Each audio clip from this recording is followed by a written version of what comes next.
آپ کو پتہ ہے کہ جو نظر لگتی ہے نا خاص طور پر، اور جس سے بہت سی بیماریاں آتی ہیں، اس پہ اب تحقیق بھی ہو رہی ہے پیراسائیکالوجی میں، کہ نظر سے جو ریز اٹھتی ہیں وہ انسان کے جسم میں، یعنی نیگیٹو ریز جو خاص طور پر آتی ہیں، حسد کی نظر ہوتی ہے جیسے، تو وہ آ کے ایک ریئیکشن کرتی، کیمیکل ریئیکشن ہوتا ہے اس کی وجہ سے بلڈ میں، جس سے کچھ بیماریاں پیدا ہوتی ہیں۔ حدیث میں آپ کو سنا دیتی ہوں۔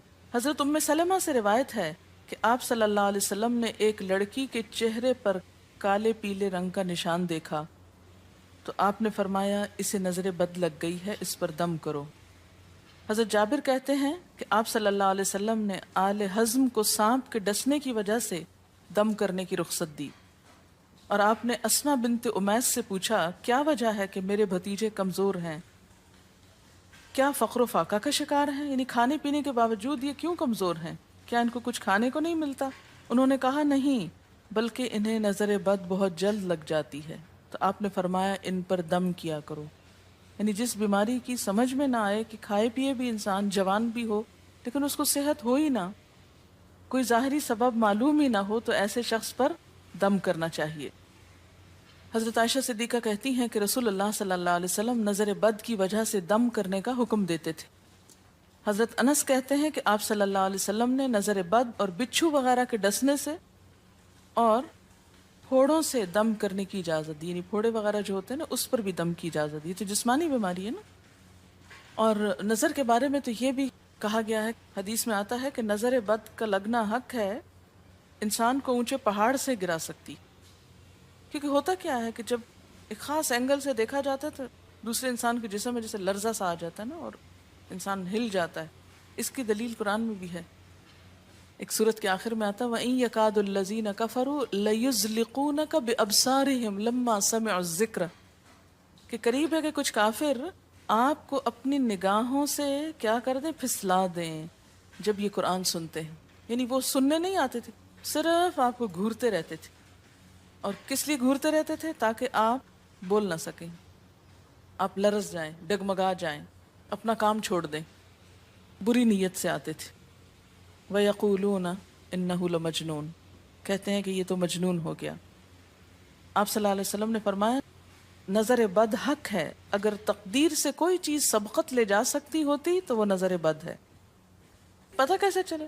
چل جاتا ہے، پتہ کیوں نہیں چلتا؟ مثلاً آپ کا بچہ ہنس رہا تھا، کھیل رہا تھا، دودھ پی رہا تھا کہ اچانک کوئی شخص آیا اور جب وہ اٹھا تو بچے نے شور کرنا شروع کر دیا، اور پتہ چل جاتا ہے۔ بعض اوقات گھر ہی کے لوگوں کی لگ جاتی، بعض اوقات محبت سے بھی لگ جاتی، کہ بچہ کھیل رہا تھا، آپ دیکھتے کہ وہ گر پڑا، اچانک رونا دھونا شروع ہو گیا، سر پٹ گیا۔ حدیث میں آتا ہے نظر بد انسان کو موت تک اور اونٹ کو ہانڈی تک پہنچا دیتی ہے۔ اونٹ کو ہانڈی تک پہنچانے کا مطلب کیا ہے؟ ذبح کرنا پڑ جاتا ہے، تڑپنے لگتا ہے۔ آپ صلی اللہ علیہ وسلم نے فرمایا اللہ کی قضاء اور تقدیر کے بعد سب سے زیادہ نظر بد کی وجہ سے میری امت میں اموات ہوں گی۔ آپ صلی اللہ علیہ وسلم نے فرمایا نظر بد سے اللہ کی پناہ طلب کیا کرو، کیونکہ نظر بد کا لگنا حق ہے۔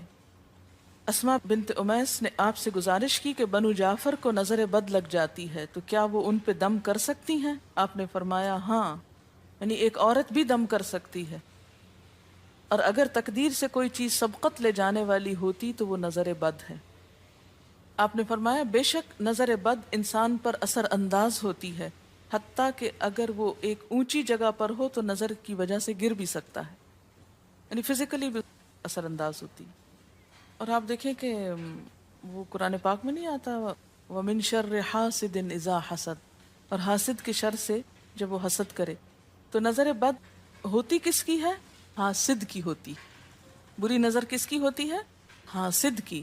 تو جو صبح شام 3 دفعہ یہ پڑھتے رہیں ان کو حاسد کچھ نہیں کر سکتے، ان کا کچھ نہیں بگاڑ سکتے، جتنا چاہیں گھورتے رہیں۔ اسی طرح ابن کثیر نے کہا کہ نظر بد کا اللہ کے حکم سے لگنا اور اثر انداز ہونا حق ہے۔ تو جب اللہ کی پناہ لیتے ہیں نا قل اعوذ برب الفلق، قل اعوذ برب الناس، تو آپ نے اللہ کے پناہ لے لی، شیلٹر میں آ گئے آپ۔ اب ہر چیز بیکار ہو رہی ہے، سب نظریں وظریں، اور اگر لگتی بھی ہے انسان کو تو کس سے؟ اللہ کے اذن سے لگتی۔ حافظ ابن حجر کہتے ہیں کہ نظر بد کی حقیقت کچھ یوں ہے کہ ایک خبیث الطبع انسان اپنی حاسدانہ نظر جس شخص پر ڈالے تو اسے نقصان پہنچے۔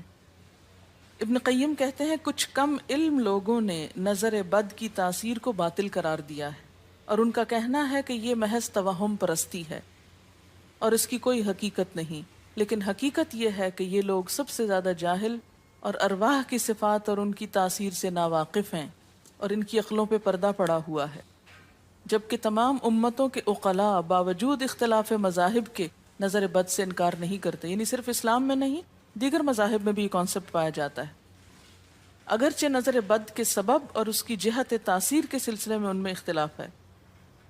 پھر کہتے ہیں اس میں کوئی شک نہیں کہ اللہ تعالیٰ نے جسموں اور روحوں میں مختلف طاقتیں اور طبیعتیں پیدا کی ہیں اور ان میں کئی خواص اور اثر انداز ہونے والی کیفیات ودیت کی ہیں۔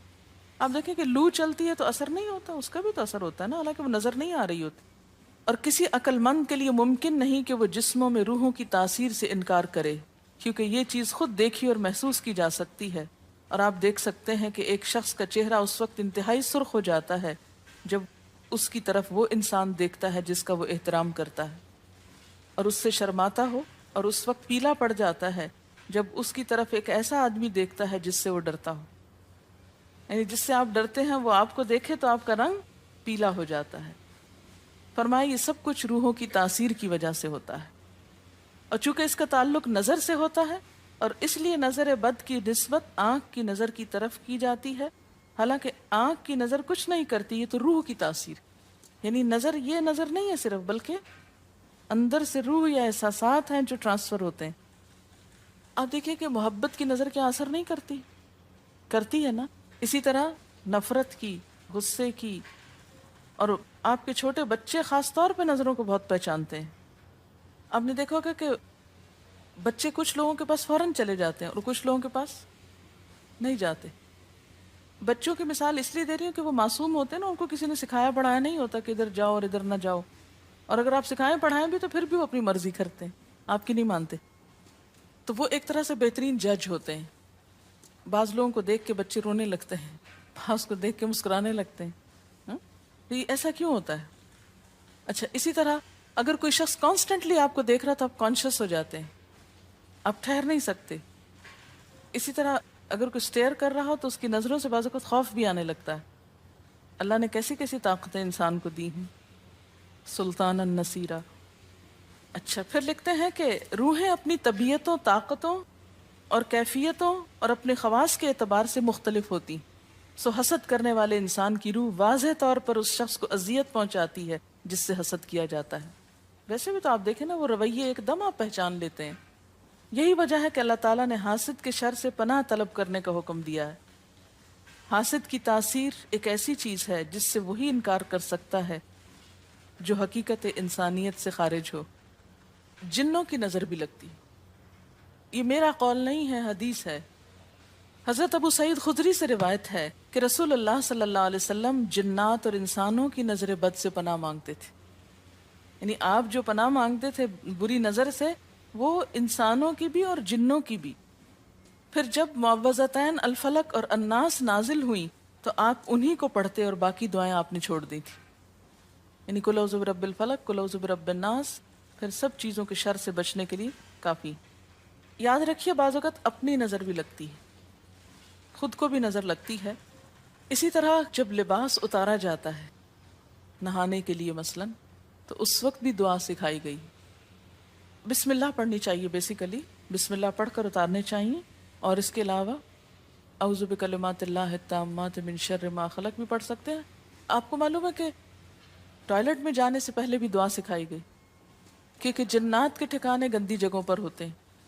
اللہم انی اعوذ بک من الخبث والخبائث، خبیث جنوں اور خبیث جننیوں، خبائث سے تیری پناہ میں آتا ہوں۔ یہ دعا کیوں سکھائی گئی؟ اسی لیے کہ اگر آپ وہاں پر موجود ہیں، اور خصوصاً اگر آپ بے لباس ہیں، تو بھی ایسی چیزوں کی نظر بھی لگ سکتی ہے اور وہ چیزیں اثر انداز بھی ہو سکتی ہیں۔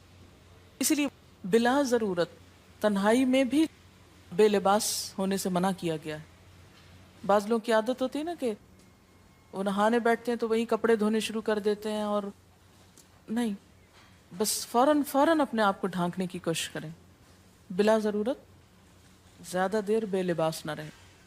ایک حدیث میں آتا ہے، ابو امامہ کہتے ہیں کہ میرے باپ سہل بن حنیف نے غسل کا ارادہ کیا اور جب قمیص اتاری تو عامر بن ربیعہ ان کی طرف دیکھ رہے تھے۔ ان کا رنگ انتہائی سفید تھا اور جلد بہت خوبصورت تھی۔ عامر نے دیکھتے ہی کہا، میں نے آج تک اتنی خوبصورت جلد کسی کنواری لڑکی کی بھی نہیں دیکھی۔ ان کا یہ کہنا تھا کہ سہل کو شدید بخار شروع ہو گیا۔ چنانچہ نبی صلی اللہ علیہ وسلم کو یہ قصہ بتایا گیا اور آپ سے یہ بھی کہا گیا کہ سہل کی حالت یہ ہے کہ وہ سر بھی نہیں اٹھا سکتا۔ آپ نے پوچھا، کیا تمہیں کسی پہ شک ہے؟ انہوں نے کہا، جی ہاں، عامر بن ربیعہ پہ ہو سکتا ہے۔ آپ نے انہیں بلوایا اور ناراضگی کا اظہار کرتے ہوئے فرمایا، تم میں سے کوئی ایک کیوں اپنے بھائی کو قتل کرتا ہے؟ کیا تم بارک اللہ نہیں کہہ سکتے تھے؟ اس لیے اب غسل کرو، اور اس غسل کا پانی کس پہ ڈالا جائے؟ جس کو نظر لگی۔ عامر نے اپنا چہرہ، ہاتھ، کوہنیاں، ٹخنے، پاؤں اور اپنی چادر کے اندرونی حصے دھوئے، پھر اسی پانی کو آپ نے سہل کے اوپر پیچھے سے بہا دی، یہ نہیں کہ اس کے منہ پہ ڈالنا، پیچھے سے بہا دیا، اور سہل فوراً ٹھیک ہو گئے۔ اس کا طریقہ بتایا گیا اس غسل کا۔ ابن شہاب زہری کا کہنا ہے کہ ہمارے زمانے کے علماء نے غسل کی یہ کیفیت بیان کی ہے، جس آدمی کی نظر لگی ہو اس کے سامنے ایک برتن رکھ دیا جائے جس میں وہ سب سے پہلے کلی کرے اور پانی اسی برتن میں گرائے، پھر اپنا چہرہ دھوئے، پھر اسی پانی کے ذریعے اپنے ہتھیلیاں، دائیں ہاتھ اور ہتھیلی پہ پانی بہائے، پھر بائیں پر، اور پھر دائیں کوہنی پر، پھر بائیں کوہنی پر، پھر بائیں ہاتھ سے اپنا دایاں پاؤں دھوئے، پھر دائیں ہاتھ سے بایاں پاؤں دھوئے، اور پھر اسی طرح گھٹنوں پہ پانی بہائے، اور پھر یاد رہے کہ سارا پانی برتن کے اندر جائے، اور اس کے بعد جس شخص کو نظر لگی ہو اس کے سر کی پچھلی جانب سے وہ پانی ایک ہی بار بہا دیا جائے۔ حضرت عائشہ کہتی ہیں کہ جس شخص کو بری نظر لگتی اس کو اسی طرح غسل کروایا جاتا۔ اب بعض اوقات یہ نہیں پتہ چلتا کس کی لگی، ایسی صورت میں پھر طریقہ کیا ہے علاج کا؟ مریض کے سر پہ ہاتھ رکھ کر یہ دعا پڑھی جائے، بسم اللہ ارقیک من کل داء یؤذیک من کل نفس او عین حاسد اللہ یشفیک بسم اللہ ارقیک۔